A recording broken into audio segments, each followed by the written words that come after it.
Welcome to Lecture 8, in which I'm going to be discussing Newton's laws as we apply them in one dimension. Just like we did with motion itself, we first began with the one-dimensional case, then we moved on to the more complicated case of 2 and 3 dimensions. We'll do that here also. I want to make a point before I begin, though, about Newton's laws. Newton's laws are valid only for experimenters or observers, those who are trying to find out how physical reality works or engineer structures or whatever, who are in uniform motion, who are not accelerating. Those frames of reference of such observers are called inertial reference frames because in them the law of inertia holds. If an object is not subject to any forces, its motion doesn't change. And that's a way of testing whether you're in an inertial reference frame or not. Applying Newton's laws in situations where you are accelerating is a source of great confusion and misconceptions. For example, if you're sitting on a rotating merry-go-round, or if you're in an airplane when it's going through turbulent skies, the peanuts don't stay on your tray-top table, seat-back table, even though you don't think there's any forces acting on them. Newton's laws don't apply in these non-inertial situations.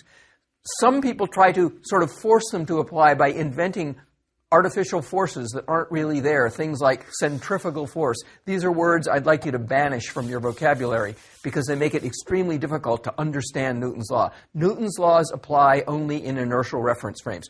They still apply to what's going on in that turbulent airplane, but the person who's applying them has to apply them from a point of view of an unaccelerated reference frame. We're going to take the point of view that Earth, the place where we're doing experiments here, is an inertial reference frame. It isn't quite because Earth is rotating. It's in circular motion. Any point on Earth is in circular motion, and therefore it's accelerating. But Earth is rotating slowly enough that except in a few special circumstances, particularly oceanographers and meteorologists who are worried about large-scale ocean or atmospheric circulation patterns, except for them, the Earth is a pretty good approximation to an inertial reference frame. By the way, I should mention that this whole idea of inertial reference frames is one of the ideas that leads Einstein to the theory of relativity, and we'll talk much more about that later in the course. So I want to get more practical now and describe in this lecture how we use Newton's second law to talk about motion, to understand motion, or for other purposes. And one of the simplest purposes is simply to measure mass. Newton's law says F equals ma, so if we know the force that's acting on an object and we know its acceleration or can measure its acceleration, we can then calculate its mass. And here's a picture which shows an astronaut, Tamara Jernigan, in fact. She is measuring her mass on the Spacelab early space station, and she's in a chair which is mounted on springs and undergoes known accelerations subject to known forces by springs, and on that basis she calculates her mass because in space it's impossible to, quote, weigh yourself in the standard way, although we'll see a lot more about that in the course of this lecture. Now, I just talked about mass and F equals ma. What is mass? Well, one definition, and it's a definition you might have learned in a science course, is it's the amount of matter in something. And there is some truth to that definition, but I'm not really wild about it because especially when you get into the theory of relativity, what exactly is mass in terms of amount of matter gets kind of blurry. A better way to think of mass in the context of Newton's law is it is a measure of inertia. That is, it's a measure of resistance to change in motion. Inertia is another one of those physics words that you have a common sense notion of. Somebody's got a lot of inertia. It's hard to get them out of their easy chair. Somebody's got a lot of inertia. It's hard to change their path, hard to change what they're doing. Well, that's what it means in physics also. It's resistance in particular to change in motion. And certainly that's what Newton's law is talking about because F equals ma says for a given force, you'll get less acceleration with a bigger mass, more inertia, more resistance to change in motion. Another important concept in physics is weight. And weight and mass are very often confused, and I want to spend some time getting them sorted out. Weight, by definition, is the force that gravity exerts on an object. It's often confused with mass, but it's different. And it's different because they have different units. Mass in the SI system is in kilograms, force is in newtons. In the English system, force is in pounds, as I said in the last lecture. You probably don't know the English unit for mass. It's the slug. Very rarely used. And we're further confused because when you weigh yourself, particularly you weigh yourself in a doctor's office, they'll often give you your weight in kilograms. Well, kilogram is not a unit of weight, it's a unit of mass. So we tend to confuse these, but they're two different words and they mean two very different things. Weight is the force of gravity on an object, and mass is a more fundamental thing that the object owns by virtue of its inertia, its resistance to change in motion, and it's sort of related to how much matter there is in the object.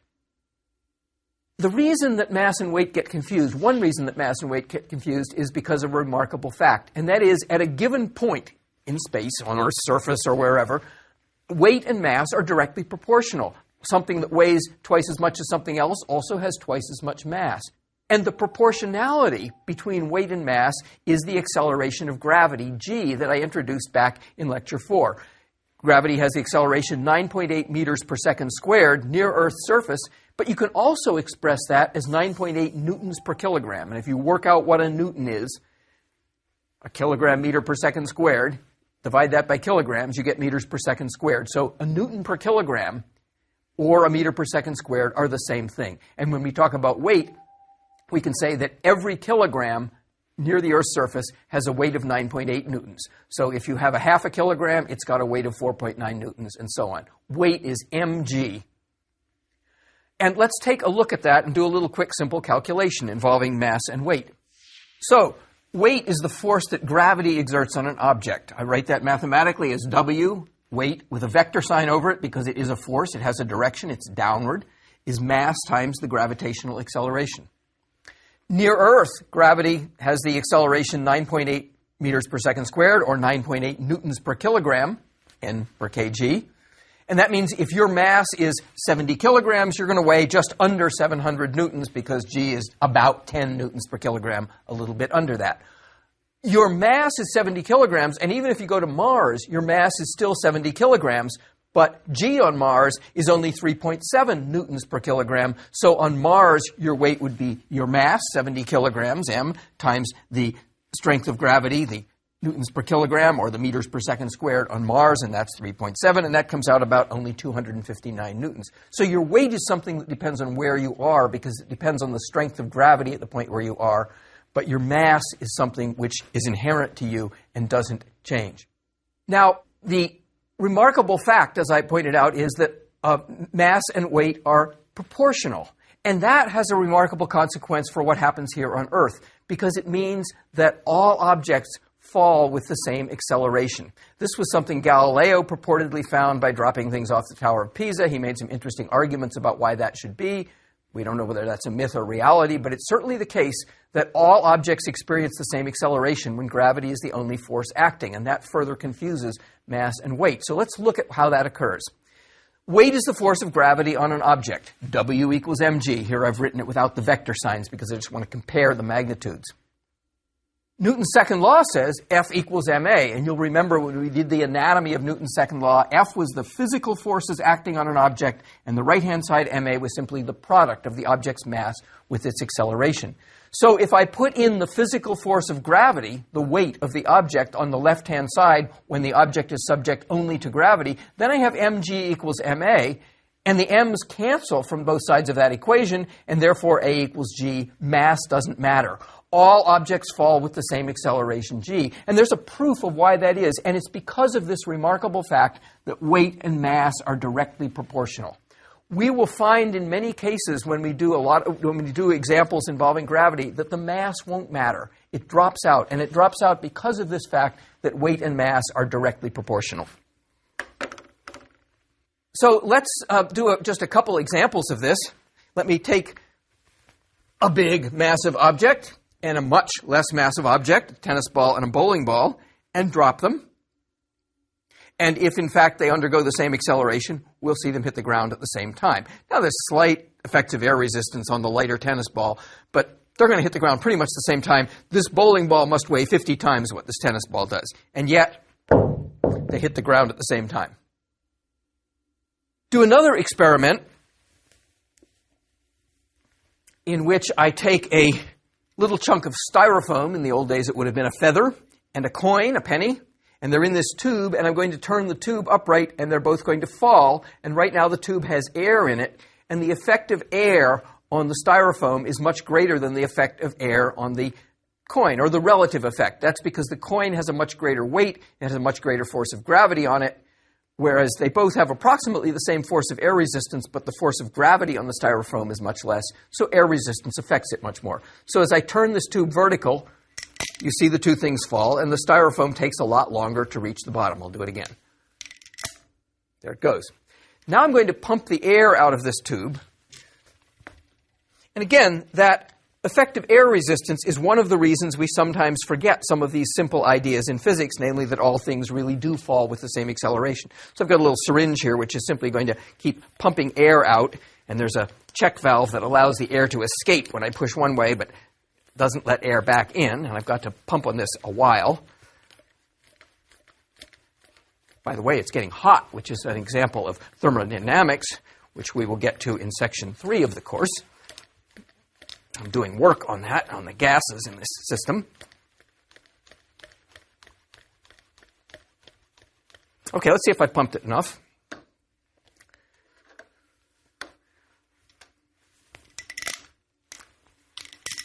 And you see they fall with much closer to the same acceleration. Still not perfect, but the styrofoam is falling much more like the coin. So the effect of air resistance sometimes confuses us and prevents us from understanding that the effect of gravity on all objects is basically the same, that they're all falling with essentially the same acceleration. Here are a couple of video clips of examples of this. In one case, we've got a simulation of Galileo's famous experiment dropping two different objects of different masses off the Tower of Pisa. In the other one, we've got a poor clip because it was taken with television cameras and broadcast down from the moon. It's an actual experiment done by astronaut David Scott on the surface of the moon. Well, in my left hand, I have a feather. In my right hand, a hammer. And I guess one of the reasons we got here today was because of a gentleman named Galileo a long time ago who made a rather significant discovery about falling objects in gravity fields. And we thought that where would be a better place to confirm his findings than on the moon. And so we thought we'd try it here for you. And I'll drop the two of them here, and hopefully they'll hit the ground at the same time. How about that? Which proves that Mr. Galileo was correct in his findings. So confirmations that all objects undergo the same acceleration when they're influenced by gravity alone. What about weightlessness? You hear about astronauts in space being weightless. Are they weightless? I've defined weight as the force of gravity on an object. So are astronauts in the International Space Station, for example, weightless? Well, no. The space station and the astronauts in it are in a circular orbit around the Earth. If they're in a circular orbit, their motion is changing because it's not straight line motion at constant speed. It's not straight line motion because it's circular. So there must be a force on them, and that force is gravity. If there weren't a force on them, they'd be going in a straight line and bye-bye astronauts and bye-bye space station. That force is gravity, and up where the space station is, it's only slightly weaker than it is here at Earth. What those astronauts are is apparently weightless. They're apparently weightless because they and everything around them are accelerating with the same acceleration. If you were in a freely falling elevator, someone cut the cable, and you took things out of your pocket, they would fall right beside you and they'd look weightless compared to you. The same is true in an orbiting spacecraft. And here we see some astronauts floating around in the cabin of a spacecraft. It's not because there's no gravity. It's because there is the same gravitational acceleration acting on all objects in that environment. Okay, well, let's move on and begin to talk about how we actually use Newton's second law to solve problems involving motion. Let me start with a qualitative example, and then we'll get quantitative about it. So here's an elevator, and I want to imagine the elevator has some total mass m, the elevator plus its passengers. It happens to be moving upward. That's what the velocity arrow on the right says. And it happens also to be accelerating upward, which would be the case, say, when the elevator was first starting up from the ground. And I want to know what the cable tension is. Well, if the elevator were not accelerating, the cable tension would be exactly equal to its weight, because the cable is what's supporting it against the force of gravity. And if it weren't moving, it would have no net force on it. If it's accelerating upward, it must have a net force upward, and the cable tension must therefore be greater than its weight. If it's accelerating downward, as happens when it's slowing to a stop at the top of its path, or when it's starting going downward, then the acceleration is downward, the force must be downward, the net force must be downward, and the cable tension must therefore be less than the weight of the elevator. What if the velocity is the other direction? Absolutely irrelevant. And that goes back to my fundamental Newtonian point versus Aristotelian. Newtonian physics is about changes in motion, not about motion itself. The motion of the elevator is irrelevant to the forces. What's relevant is the acceleration. So it doesn't matter what relationship there is between velocity and acceleration. All that matters is the acceleration. So that's a qualitative look at the elevator. How do we actually use Newton's law to solve problems like that problem of the elevator? So let me run you through a little example. First thing you do is write Newton's law. Here it is, F equals ma with the vector signs. Although in this one-dimensional case, we don't really need those. We're going to draw our situation. We're going to identify all the forces acting on the object because Newton's law is about forces. We're going to rewrite Newton's laws, Newton's second law in particular, with those forces explicitly identified. Then we have to establish a coordinate system. In one dimension, that's just which way is positive, which way is negative. In two dimensions, it's more complicated. And we're going to rewrite Newton's second law in our chosen coordinate system. And then we're going to solve the mathematics that arises from doing that. So let's do an example of how that works in the case of the elevator, and we'll really work through it in some detail. So let's figure out what's going on in the elevator. So what's the cable tension? The question we just asked. Here's the elevator. It's got mass m. It's being accelerated, I'm assuming upward, although our results will work even if it's downward. And we want to find out what the cable tension has to be. That's a practical question. How strong does the cable have to be? It has to be stronger than it would need to be just to support the weight of the elevator because it's going to have to exert greater forces when the elevator is accelerating. So I'll begin by writing Newton's second law, F equals ma, for that case. I will identify the physical forces acting on the elevator, and they are the cable tension, which is pulling upward, and gravity, which is pulling downward. I've designated the cable tension with capital T for tension. I've designated the gravitational force as mg because we understand that the weight of an object is its mass times the gravitational acceleration g. I've drawn the picture with the tension force greater than the gravitational force. It doesn't have to be that way, but that's how I've drawn it because I'm making the assumption that the elevator is accelerating upward. And as we argued a minute ago, that means that the tension force has to be greater. So I've identified the two forces, and I've drawn a diagram, and I've put them on the diagram. Now I'm going to rewrite Newton's second law with those two forces explicitly on the left side. Remember, F on the left side is the net force. It's the sum, the vector sum of all the physical forces acting. And the right-hand side is just the product of the mass and the acceleration. I'm going to write T plus mg equals ma. And you might say, whoa, don't I need a minus sign or something? One of them's up, one of them's down. That's the beauty of vectors. Vectors don't have minus signs or positive signs. They're much richer than that. They can point in any one of a number of directions. So when I write this as a vector equation, I don't worry about minus signs or which way the vectors are going. This tells me I'm talking about the vector t. It happens to point up, but that's what t does. This vector happens to point down, but I don't need to know that. All I know is the sum of those two vectors adds to the mass times the acceleration. Then I have to choose a coordinate system. And in this one-dimensional case, I'm just going to say, let's call up positive and down negative. And then I rewrite Newton's law in my coordinate system. In this case, t is upward, so it's going to come in positive. But mg, the gravitational force, is downward, so it comes in negative. So that's where I put the minus sign in, and that's equal to ma. And in writing ma with a positive, I'm adopting the convention that if a is upward, if we're accelerating upward, then that's the positive direction. So now I've got Newton's law rewritten in this form, and all I need to do is solve it. Little algebra, just put the mg to the other side. The tension force is the sum of the mass times the acceleration plus the weight, the mass times the gravitational acceleration. Let's see if this makes sense. So here's our result. T is ma plus mg. Convention is that up is positive, down is negative. Let's look at some special cases. What if a is 0?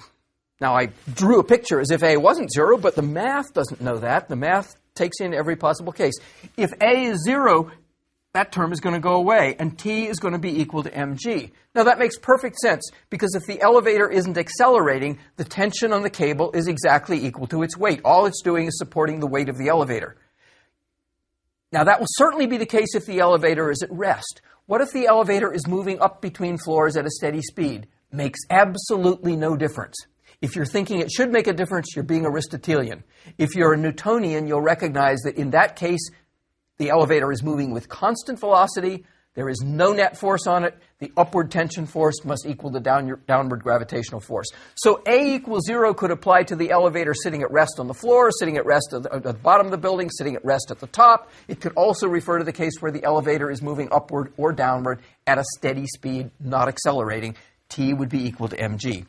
If A is greater than 0, by our convention, that means it's accelerating upward. This says that T is greater than mg. The tension is greater than the weight. As we argued before, it needs to be to provide the extra force that accelerates the elevator.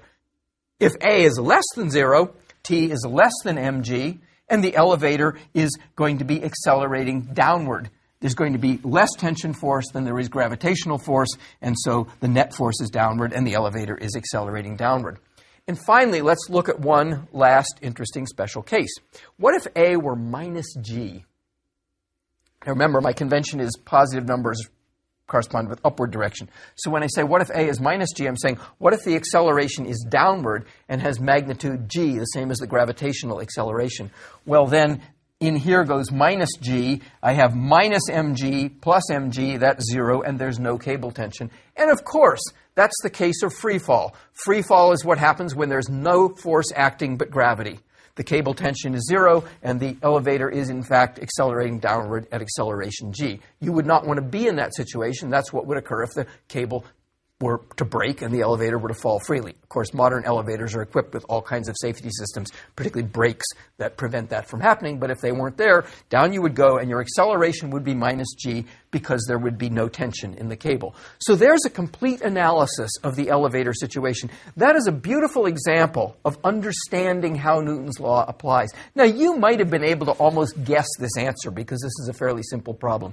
But going through that whole process really gets you to understand how Newton's law works. How what you do with Newton's law is put in for the F, the vector sum of all the forces that are acting on the object, and that has to be equal to the mass times the acceleration. And there we are, and we've checked these special cases to see that our result made some sense.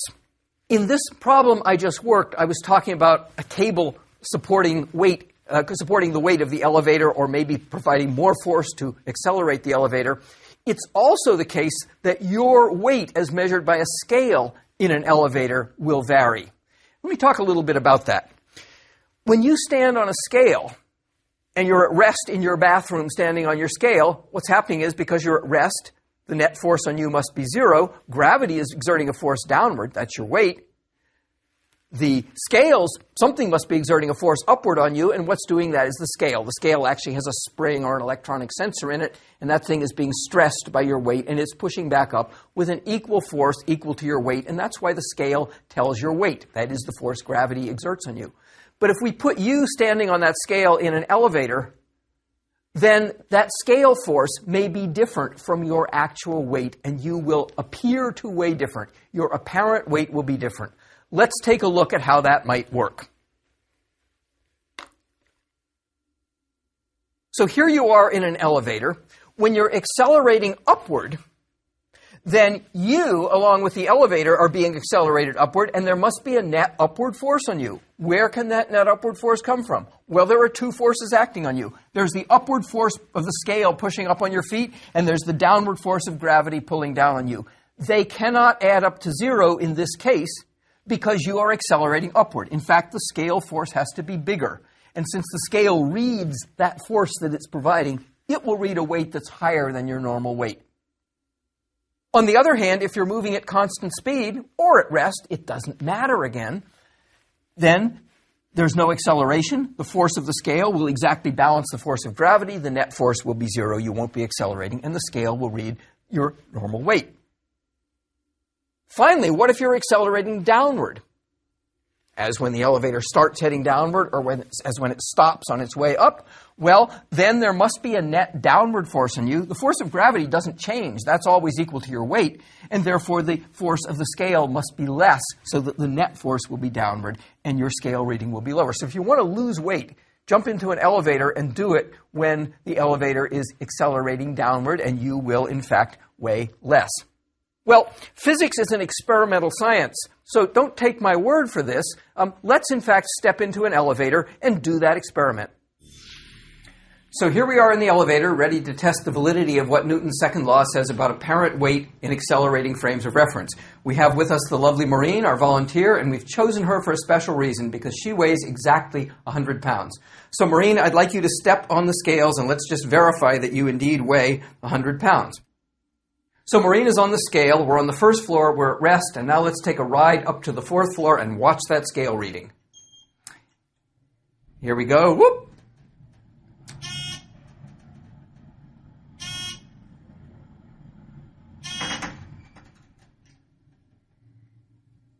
Okay, look at the sequence we saw. We were at 100 pounds, we went momentarily up to 110 pounds, we went back to 100 pounds as the elevator rode toward the fourth floor, we then dropped to about 90 pounds as the elevator came to a halt, and finally when it was stopped on the fourth floor, we were again at 100 pounds. Let's explore that sequence in a little more detail with some more technology now. So we're going to take a ride back down to the first floor, and while we do that, I'll be explaining what I have here. Here I have the force sensor that measures the forces and transmits them to my laptop computer. Hanging from the force sensor is our subject. In this case, it's a can of soda, full can of soda. And what we're going to see on here as a function of time is a plot of the force measured by the force sensor. That is the apparent weight of the soda can, the force exerted by the force sensor. So here we are back on the first floor. I'm going to get ready to start. And I'm going to start the sequence, and then we will head toward the fourth floor.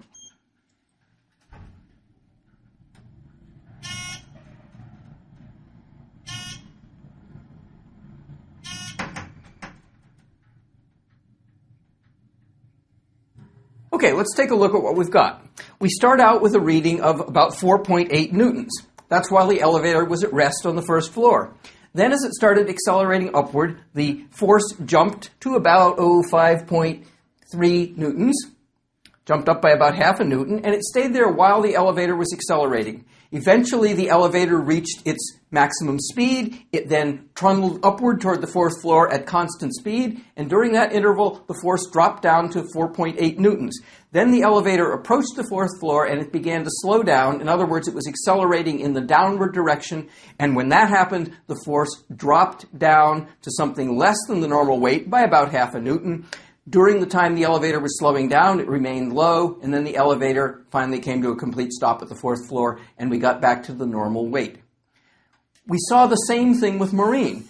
Her weight went up at first as the elevator began accelerating. It went up by about 10 pounds. Then it was constant, back at her normal weight, while the elevator was moving at constant speed upward, and then it dropped as the elevator slowed. From both the measurements on Maureen and the measurements here, I can tell that the elevator's acceleration, both on the way up and as it is decelerating, is about a tenth that of gravity, about a tenth of g, about 1 meter per second squared.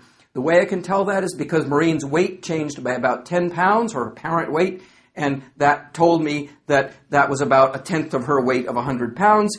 Here, the apparent weight of the soda can changed by about half a newton. The soda can's weight was 5 newtons, roughly, and so again, we have about a tenth the acceleration of gravity for the acceleration of this elevator. So we've confirmed what Newton's second law says, that the sum of the net forces on an object is equal to the mass times the acceleration. In the case when the acceleration is 0, either when the elevator is at rest on the first floor or the fourth floor, or when it's moving at constant speed up or down between its acceleration and deceleration, the net force is 0, and so the weight as measured by the force sensor or the scale is equal to the actual weight. But when we're accelerating upward or downward, the weight is different, so that the net force becomes appropriate to whatever the acceleration is of the elevator at that time. So we've confirmed Newton's second law.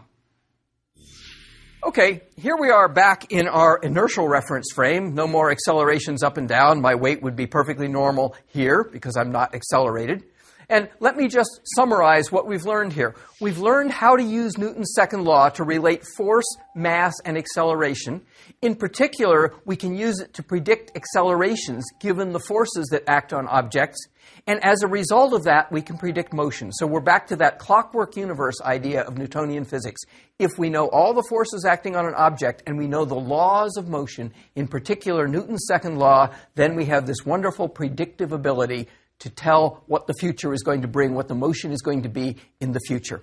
Now, if you enjoyed the mathematics in this lecture, I'm going to ask you to stay a little bit longer. If you are perfectly content and finished, you may stop here. But I have a challenge for those of you who enjoyed the mathematics we did in working what was going on with the elevator. Let me pose this challenge to you. So here's the challenge. You're standing on the floor of an elevator when it starts accelerating downward at what's an unrealistically large acceleration, 15 meters per second squared, and that's downward. That is unrealistic. That's greater than the acceleration of gravity. And so here's my question. Where do you end up? And if your mass is 70 kilograms, which is a typical mass for an adult person, what's your apparent weight? Pause a moment, work this out, and then come back, and I'll give you the answer. Here's the solution to this challenge. The elevator's downward acceleration is actually greater than the gravitational acceleration g, so the elevator is accelerating downward at a greater rate than you would naturally do, and therefore you end up on the ceiling. In fact, if you turned upside down and stuck your feet against the ceiling, you would find yourself stuck to the ceiling. And if you work out the details, once you're stuck to the ceiling, you've got the same downward acceleration, A, and it's provided by the normal force acting on the ceiling between you and the elevator ceiling. That has to provide the extra force because gravity isn't big enough to give you that downward acceleration. And if you apply Newton's second law, N plus mg equals ma, that normal force on you from the elevator ceiling, you will find in a coordinate system with the positive direction downward, which is convenient in this case, that you have a weight of about 350 newtons. So that's about half your normal weight, but the unusual thing about it is it's upward. So that's a very unusual, interesting situation. We'll revisit situations like that when we talk about loop-the-loop roller coasters in lecture number 10.